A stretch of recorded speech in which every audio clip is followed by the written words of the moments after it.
समन की अवहेलना का ये मामला है। हेमंत सोरेन को एमपी एमएलए कोर्ट का झटका। 4 दिसंबर को पेश होने का आदेश दिया गया है। व्यक्तिगत पेशी से छूट नहीं मिली। बता दें आपको 8.86 एकड़ जमीन फर्जी वाले मामले में पूछताछ के लिए ईडी ने मुख्यमंत्री हेमंत सोरेन को 10 समन दिया था और महज 2 समन पर ईडी के सामने हेमंत सोरेन उपस्थित हुए और 8 समन पर नहीं हुए। तो जिसके बाद ईडी ने रांची के सीजीएम कोर्ट में जाकर के शिकायत दर्ज करवाई। तो ईडी के समन की अवहेलना का ये मामला है। इस मामले में आपको बताते चले एमपी एमएलए कोर्ट से हेमंत सोरेन को झटका लगा है। 4 दिसंबर को पेश होने का आदेश दिया गया है। व्यक्तिगत पेशी से छूट नहीं मिली है। तो आपको बताते चले कि हेमंत सोरेन को एमपी एमएलए कोर्ट में पेश होना होगा। ईडी के समन की अवहेलना का ये मामला बताया जा रहा है। बताते चले आपको जमीन फर्जीवाड़ा का ये मामला है। इसके ज्यादा जानकारी देंगे न्यूज 18 संवाददाता गौरव झा हमारे साथ जुड़ रहे हैं। गौरव, देखिए कहा जा रहा है कि हेमंत सोरेन को झटका लगा है एमपी एमएलए कोर्ट से, चूंकि व्यक्तिगत पेशी से छूट नहीं मिली है। पूरी जानकारी दीजिए। बिल्कुल, हम आपको बता दें कि हेमंत सोरेन के मामले पर कोर्ट ने जो है वो सख्त रुख इख्तियार किया है और कहा है कि इस मामले में हेमंत सोरेन को कोर्ट में सशरीर उपस्थित होना पड़ेगा। दरअसल हेमंत सोरेन ने कोर्ट में ये याचिका दायर की थी कि उन्हें सशरीर उपस्थित होने की छूट दी जाए, लेकिन अब कोर्ट ने कहा है कि नहीं, आपको सशरीर उपस्थित होना है और वो तारीख भी अब निर्धारित की गई है कि 4 दिसंबर के दिन हेमंत सोरेन को जो सीजीएम कोर्ट है वहां उपस्थित होने। अब देखना होगा कि पूरे मसले पर हेमंत सोरेन हाईकोर्ट की ओर रुख करते हैं या फिर सशरीर उपस्थित होते हैं। तो गौरव, देखिए इन दिनों तो बहुत व्यस्त हैं हेमंत सोरेन, चूंकि सरकार बनाना है, मंत्री कौन कौन होंगे ये सब भी डिसाइड करना है। तो ऐसे में क्या वो पहुंच पाएंगे, क्या लग रहा है, क्या जानकारी मिल रही है? आप इन चीजों को लेकर तो आपको आश्वस्त होना चाहिए कि जिस तरीके से आदेश है कोर्ट के आदेश का अवहेलना कोई नहीं कर सकता, चाहे वो कोई भी फरमान है। तो कोर्ट के ये आदेश है, अगर हाईकोर्ट से अब राहत हेमंत सोरेन को नहीं मिलती है तो निश्चित रूप से हेमंत सोरेन को सिविल कोर्ट यानी चीफ जस्टिस मजिस्ट्रेट के कोर्ट उन्हें पहुंचना पड़ेगा और सशरीर उन्हें उपस्थित होना पड़ेगा। चलिए ठीक है, बहुत धन्यवाद आपका इन तमाम जानकारियों के लिए गौरव। और एक बड़ी खबर देखिए, रांची से हेमंत सरकार का खाका लगभग तैयार। नई कैबिनेट में पुराना फॉर्मूला दिखेगा। जेएमएम की 6 और कांग्रेस की 4 और आरजेडी का 1 मंत्री होगा और पुराने मंत्री भी रिपीट हो सकते हैं, नए को भी मौका मिलेगा। बताते चले आपको जेएमएम से दीपक बिरुआ, हफीजुल रामदास सोरेन के अलावा मथुरा महतो, सुदिव्य सोनू और योगेंद्र प्रसाद के नाम पर चर्चा हो रही है। संथाल से हेमलाल मुर्मू और लुइस मरांडी के नाम पर भी चर्चा हो रही है। आपको बताते चले इधर कांग्रेस से रामेश्वर उरांव और इरफान अंसारी, दीपिका पांडे सिंह, प्रदीप यादव, अनूप सिंह, शिल्पी नेहा तिर्की, नमन विक्सल कोंगाड़ी का नाम भी आगे है। वहीं आपको बताते चलें कि आरजेडी से सुरेश पासवान, संजय प्रसाद यादव रेस में हैं। तो अब देखना होगा कि किन किन को मंत्रिमंडल में जगह मिलती है। तो हेमंत कैबिनेट के ये संभावित चेहरे हैं जिनको की जिम्मेवारी मिल सकती है, लेकिन देखना होगा। कई ऐसे नाम हैं जो कि अभी रेस में फिलहाल आगे चल रहे हैं, चर्चा में है। और कांग्रेस की बात करें तो कांग्रेस से रामेश्वर उरांव का नाम है, इरफान अंसारी का नाम है, दीपिका पांडे सिंह का नाम है, प्रदीप यादव है, अनूप सिंह है, शिल्पी नेहा तिर्की है, नमन विक्सल कोंगाड़ी है, जिनका नाम जो है आगे चल रहा है। वहीं आरजेडी की बात करें तो आरजेडी से सुरेश पासवान, संजय प्रसाद यादव भी रेस में है। तो अब देखना होगा किन किन को मंत्रिमंडल में जगह मिलती है। देखिए, शपथ ग्रहण 28 तारीख को माननीय मुख्यमंत्री शपथ लेंगे। उनके साथ कोई और मंत्री होगा या नहीं होगा ये अभी स्पष्ट नहीं है। मंत्रिमंडल का स्वरूप क्या होगा इतना मैं बता सकता हूं कि एक संतुलित मंत्रिमंडल झारखंड के लोगों को देखने को मिलेगा। नए चेहरे भी आ सकते हैं, क्योंकि कई एक योग्य और अनुभवी नए चेहरे भी आए हैं। हमने तो नई सरकार को शुभकामनाएं दी। अभी सबसे प्रचंड बहुमत उनको मिला। इतिहास में इतना बड़ा बहुमत किसी मैंडेट किसी गठबंधन को नहीं मिला था। तो हमारी शुभकामनाएं, और हमें लगता है मुख्यमंत्री जी पुरानी गलतियों से सीखें। पिछली बार जेल भी जाना पड़ा था, कैबिनेट के नंबर 2 भी जेल में थे, घपले घोटाले में सरकार फंसी रही, मैनिफेस्टो इंप्लीमेंट नहीं हुआ। तो उम्मीद है कि मुख्यमंत्री जी इस बार सीख कर अच्छी सरकार चलाए। हमारा सकारात्मक समर्थन रहेगा।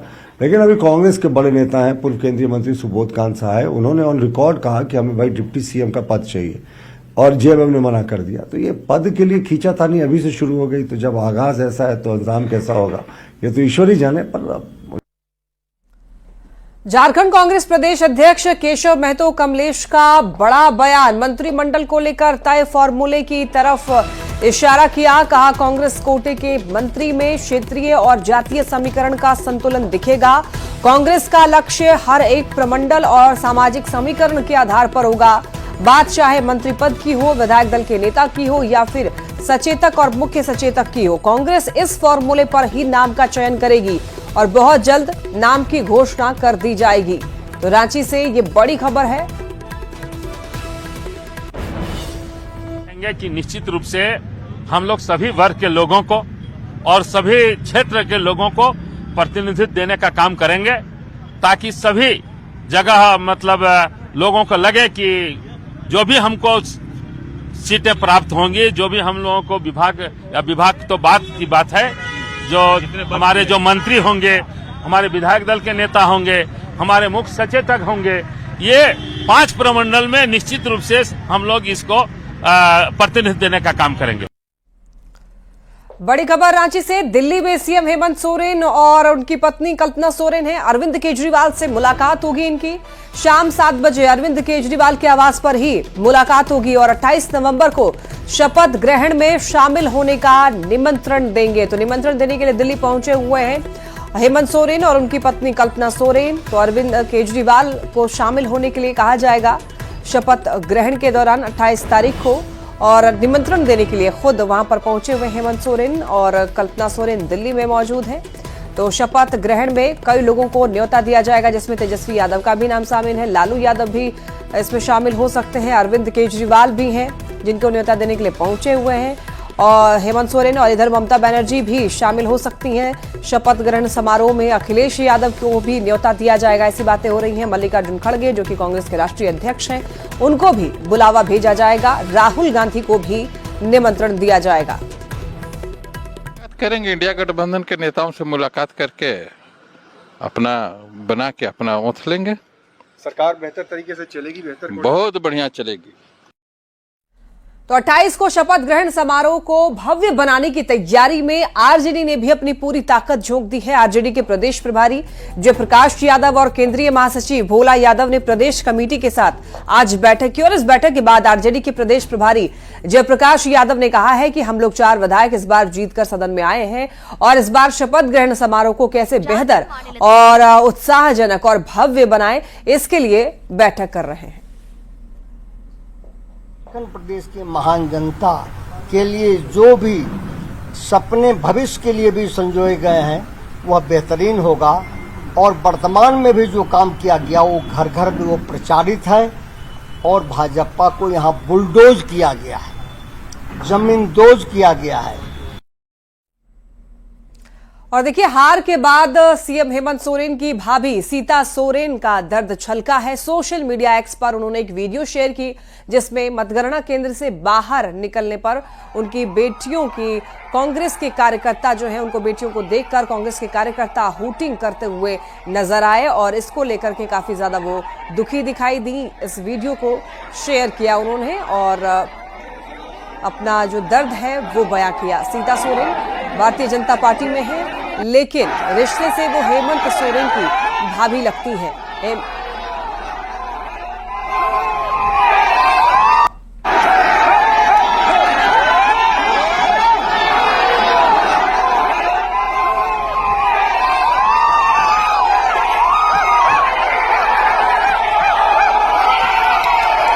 और देखिए, वीडियो शेयर करके सोशल मीडिया साइट एक्स पर सीता सोरेन ने लिखा है कि जमीन पर जनता के लिए लड़ाई लड़ना आसान नहीं होता। इस चुनाव में मैंने अपनी पूरी ताकत लगाई, लेकिन परिणाम हमारे पक्ष में नहीं आया। जब मैंने एक वीडियो देखा जिसमें मेरी बेटियां जयश्री, राजश्री और विजयश्री सोरेन को कांग्रेस के कार्यकर्ताओं द्वारा अपमानित करते हुए देखा गया तो मेरा दिल टूट गया। ये वही जामताड़ा है जहां मेरे पति ने अपना खून पसीना बहाकर जनता की सेवा की थी, लेकिन आज उनकी बेटियों को अपमानित होते हुए देख ये सवाल उठता है, क्या यही वो सम्मान है जो जनता ने उनके त्याग, उन्होंने हर शब्द, हर अपमान का सामना शेरनियों की तरह किया। उन्होंने सिर ऊंचा करके अपनी मर्यादा बनाए रखी। मुझे गर्व है कि मेरी बेटियां दुर्गा सोरेन जी की तरह मजबूत और निडर हैं। उन्होंने ये दिखा दिया कि ये हार हमारी हिम्मत को कमजोर नहीं कर सकती। ये हार एक सबक है, एक नई शुरुआत है। और ये मत भूलना कि मैंने इन्हें शेरनियों की तरह पाला है। अकेले रहते हुए एक हाथ से राजनीति की बागडोर संभाली और दूसरे हाथ से अपनी बेटियों की परवरिश की है। तो बस डर इस बात की है कि सुरक्षा होते हुए इन गीदड़ों में इतनी हिम्मत है तो बेसहारे गरीब महिलाओं और बेटियों को क्या नहीं झेलना पड़ता होगा। कांग्रेस जहां भी है वहां पर महिलाएं असुरक्षित है। सवाल उठाया है सीता सोरेन ने, कहा है कि मासूम आदिवासी आपके छल और झूठ के जाल में फंसे हुए हैं, लेकिन वो दिन जरूर आएगा जब यही आदिवासी आपको इस संथाली धरती से उठा फेंकेंगे।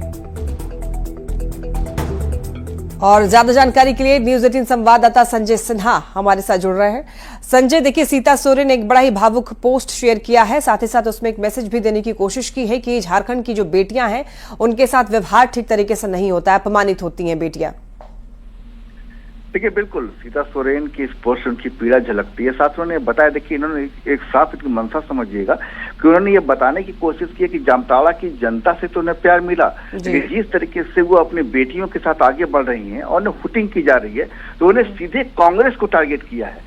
कांग्रेस कार्यकर्ताओं को बताया है कि आपने जो व्यवहार किया है खासकर उनकी बेटियों को लेकर, वो व्यवहार कहीं से भी उचित नहीं है और उन्होंने अपनी पीड़ा को एक्सपोस्ट पर जाहिर किया है। देखिए, जामताड़ा से जो है उन्होंने दुर्गा सोरेन से कोरिलेट भी किया, बताया कि जामा के बाद उन्होंने जामताड़ा की धरती चुनी, लोगों का प्यार मिला, लेकिन यहाँ जिस तरीके से राजनीतिक विद्वेष की भावना के तहत कांग्रेस कार्यकर्ताओं की ओर से उन्हें परेशान किया गया, उनकी बेटियों को आहत करने की कोशिश की गई, अपमानित करने की कोशिश की गई, उसको लेकर यह पोस्ट है। जाहिर है कि अब इससे साफ लगता है कि वो जामताड़ा में अपनी जमीन को और मजबूत करेंगी। मतलब उन्होंने ये कहा है कि आने वाले समय में उनकी बेटियां शेरनियों की तरह इस कह सकते हैं कि सामना करेंगे। मतलब इस पोस्ट को अगर आप समझेंगे तो जो इनसाइड स्टोरी है इस पोस्ट की वो यह है कि जामताड़ा की जमीन को सीता सोरेन छोड़ने वाली नहीं है और जामताड़ा की जमीन को अपनी राजनीतिक भावना से सींचेंगी। और उन्होंने ये भी कहा कि उनकी बेटियां भी जामताड़ा को लेकर तैयार है। मतलब कि वो बता रही हैं कि जामताड़ा कर्मभूमि बनने जा रहा है। तो कुल मिलाकर इस पोस्ट के पीछे एक माँ की पीड़ा भी है और साथ में ये बताने की कोशिश भी है कि जामा के बाद अब जामताड़ा उनकी कर्मभूमि। बिल्कुल संजय, तो बहुत सारे मैसेज देने की यहाँ पर कोशिश की गई है सीता सोरेन की तरफ से इस पोस्ट के जरिए। बहुत धन्यवाद आपका इन तमाम जानकारियों के लिए। 28 नवंबर को हेमंत सोरेन के नेतृत्व में नई सरकार शपथ लेने जा रही है, लेकिन उससे पहले ही सियासत भी शुरू हो चुकी है। रांची से 7वीं बार चुनकर आए बीजेपी विधायक सीपी सिंह ने नई सरकार से बहुत ज्यादा उम्मीद नहीं जताई। हालांकि उन्होंने जरूर ये कहा कि नई सरकार किए गए वादों को पूरा करती है तो अच्छी बात होगी। तो होगा विपक्ष में रहने के कारण कि जनता से जुड़े हुए मुद्दों को हर समय उठाने का काम करेंगे, सरकार पर दबाव बनाएंगे कि भाई आप उस काम को कीजिए, झारखंड का कैसे बेहतर विकास हो इसके लिए काम करेंगे। अब आपको धनबाद के झरिया लेकर चलते हैं, जहां पर देखिए कतरास मोड़ से नवनिर्वाचित विधायक रागिनी सिंह ने विजय जुलूस निकाला, जिसमें सैकड़ों की संख्या में बीजेपी समर्थक मौजूद रहे। विजय जुलूस झरिया कतरास मोड़ से बाजार होते हुए चासनाला के गेट तक गई और इस दौरान जमकर जगह जगह आतिशबाजी भी हुई। जुलूस के कारण विधि व्यवस्था खराब न हो, इसको लेकर झरिया थाना पुलिस ने हर चौक चौराहों पर तैनाती दिखाई दी उनकी और जगह जगह कार्यकर्ताओं ने रागिनी सिंह को फूल माला पहनाकर स्वागत किया। रागिनी सिंह भी सभी लोगों पर फूलों की वर्षा की और जनता के प्रति आभार जताया। बता दें, धनबाद जिले की 6 विधानसभा सीटों में झरिया सीट सबसे हॉट बनी हुई थी। यहां पर देवरानी और जेठानी के बीच में कड़ा मुकाबला था। एक तरफ कांग्रेस की पूर्णिमा नीरज सिंह और दूसरी ओर बीजेपी की रागिनी सिंह थी, जिसमें रागिनी ने बम्पर जीत हासिल की और देवरानी पूर्णिमा नीरज को हार का सामना करना पड़ा। जो विश्वास के साथ आपने विरोधियों को मुंहतोड़ जवाब दिया है, आगे भी हम लोग इसी तरह संघर्ष करते रहेंगे। जैसे आप सब कमल खिलाए हैं वैसे हमारा झरिया भी खिलेगा और खूबसूरत खुशहाल झरिया होगा। और धनबाद से एक बड़ी खबर देखिए, सीआईएसएफ कैंप में गोली चलने की खबर सामने आई। गोली लगने से सीआईएसएफ जवान की मौत हो गई। हॉस्पिटल ले जाने के दौरान मौत हुई है और गोली चलने का वजह जो है वो फिलहाल स्पष्ट नहीं हो पाया है। सीआईएसएफ के उच्च अधिकारी घटना की जांच करेंगे। घटना से पहले जवान का परिजनों के साथ में फोन पर विवाद हुआ था बलियापुर स्थित सीआईएसएफ कैंप की यह घटना बताई जा रही है। अब इस मामले की जांच पड़ताल की जाएगी। उच्च अधिकारी इसकी घटना की जांच करेंगे। लेकिन बताया जा रहा है कि घटना से पहले देखिए परिजन से विवाद हुआ था फोन कॉल पर। बलियापुर स्थित सीआईएसएफ कैंप की यह घटना बताई जा रही है। अब आपको सिमडेगा की खबर बता दें, जहां पर देखिए सिविल कोर्ट परिसर में न्यायिक अधिकारियों ने संविधान दिवस मनाया। प्रधान जिला जज राजीव कुमार सिन्हा की अगुवाई में कार्यक्रम आयोजित किया गया, जिसमें न्यायिक पदाधिकारियों, कर्मियों, अधिवक्ताओं और पारा विधिक स्वयंसेवकों को प्रस्तावना का पाठ कराया गया तथा उसके समस्त नागरिकों को सामाजिक, आर्थिक और राजनीतिक संविधान की जो मूल भावना है गांव के समाज के सभी निचले तबके तक जाए, और यही हमारा प्रयास है। इसमें हम लोग, हमारे न्यायिक पदाधिकारीगण, हमारे विद्वान अधिवक्तागण और सारे कर्मी सतत जुटे हुए। एक खबर रांची से मिल रही है, जहां पर मलेशिया में देखिए 50 से ज्यादा झारखंड के मजदूरों के फंसे होने की खबर सामने आ रही है।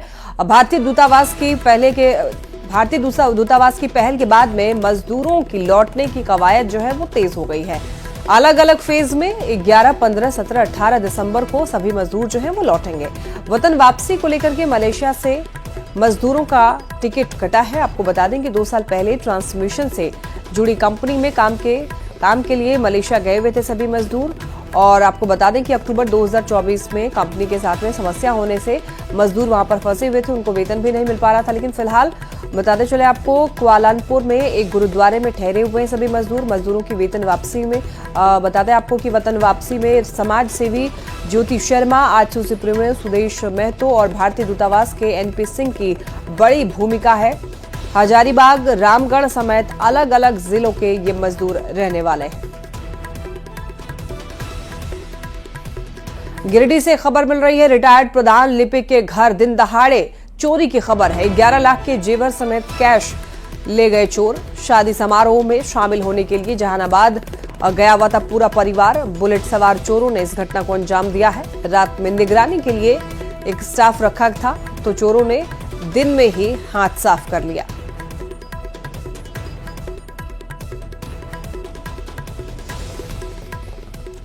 गढ़वा की खबर आपको बताते हैं, जहां पर जंगली जानवरों का आतंक बढ़ता जा रहा है। नगर उटारी थाना क्षेत्र के कुशदंड ग्राम में बीती रात लकड़बग्घा ने 2 लोगों पर हमला कर दिया। और आपको बता दें कि दोनों घायलों को इलाज के लिए अस्पताल में भर्ती कराया गया है। जानकारी के मुताबिक दोनों युवक दुकान के पास बैठे थे। इसी दौरान जंगल से भटक कर आए हुए लकड़बग्घे ने दोनों को काट कर घायल कर दिया। तो देखे जाता भलको एक पकड़ उसको बारे तो फिर दुकान में जाते धर लिया, छाती धर लिया, पूरा गोड़ पर छाती, तो छाती धर लिया तो पटक दिया ढरासवा दिया हमको। फिर उसको टोटा पकड़े थे, टोटा पकड़े तो हाथ खरोच दिया हल्का, हाथ खरोचे तो फिर करले से हाथ खरोच के उसको धरे गोड़ तो पटक दिया हमको। पटका तो लगले कूद गए, किसको मतलब मार दिया, खत्म कर दिया, आगे पूरा छटपटा रहे थे। तो ये कूदे तो इसके हरास में उछड़ के बूढ़े इनको धर लिया। जानवर हमारे साथ एक लड़का के काट रहा था। कौन जानवर? अब ये हम उसको पहचाने नहीं था, लाल कलर के था, ठीक है, मगर वो ठेवना भर के था। हाँ। वो यही लड़का है जो कि सामने है मेरा खड़ा, यहाँ सुतल है। इसी को बचाने में हमको वोट धर लिया, पूरा मुंह धर लिया था। मुंह धरने के बाद हमारा वोट फाड़ दिया यहाँ से, ठीक है। और जब वोट फाड़ा तो हम भी हाथ से पकड़े तो थानी सा कच करके मेरा अंगुली पकड़ा है, ये वाला अंगुली है जो कि यहाँ पे काटा है। खबर गढ़वा से, फ्री बिजली योजना का लोग लाभ उठा रहे हैं। आपको बताते चलें कि 200 यूनिट फ्री बिजली योजना का लाभ लोगों को मिल रहा है। 1,80,000 उपभोक्ता लाभ उठा पा रहे हैं। 29,000 उपभोक्ता भी बिजली बिल जो है वो भर रहे हैं। अधीक्षण अभियंता असगर अली ने इस बारे में जानकारी दी है कि 29,000 उपभोक्ता ही केवल जो है बिजली बिल भर रहे हैं और 80,000 उपभोक्ता जो है लाभ उठा पा रहे हैं फ्री बिजली यूनिट का, यानी कि 200 यूनिट फ्री बिजली लोगों को दिया जा रहा है। इसका लाभ लोग उठा पा रहे हैं। हमारे पास 200 यूनिट जब से लागू हुआ है तो 1,80,000, जिसमें करीब 6-7 हज़ार अर्बन और बाकी सब रूरल ग्रामीण जो है कंज्यूमर 200 यूनिट का लाभ ले रहे हैं। झारखंड स्टेट क्रिकेट एसोसिएशन की ओर से अंडर 14 क्रिकेट टूर्नामेंट का आयोजन किया जा रहा है। टूर्नामेंट खेलने के लिए सिमडेगा क्रिकेट एसोसिएशन की टीम आज कोडरमा के लिए रवाना हो गई है।